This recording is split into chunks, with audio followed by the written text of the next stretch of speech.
Welcome back to my daily blog day 2। তো আজকে আমি একটু ঘুরতে গেছিলাম। সো অ্যাট ফার্স্ট গেছিলাম শ্যামবাজার, অ্যান্ড দেন ওখান থেকে শ্যামবাজার মেট্রো স্টেশনে গিয়ে মেট্রো স্টেশন থেকে টিকিট কেটেছিলাম ময়দান যাওয়ার জন্য।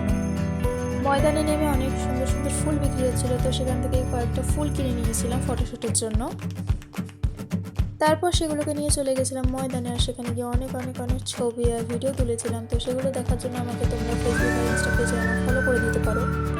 তো একগাদা ছবি আর ভিডিওগুলো আমি খুব টায়ার্ড হয়ে গেছিলাম, তো আমার খুব খিদে পেয়ে গেছিলো, অ্যান্ড আমি চলে গেছিলাম মোমো খেতে। অ্যান্ড অ্যাজ অলওয়েজ আমার ফেভারিট ফ্রাইড মোমো, সেটাই আমি খেয়েছিলাম। অ্যান্ড মোমো খেয়ে তারপরে চলে এসেছিলাম মেট্রো স্টেশনে বাড়ি যাওয়ার জন্য। দেন আমি বাড়ি এসে ফ্রেশ হলাম, ফ্রেশ হয়ে একটু ভিডিও করছিলাম, অ্যান্ড দেন ডিনার করে নিয়েছিলাম। তো আমার ব্লগটা এইটুকুই ছিল আজকের জন্য। টাটা।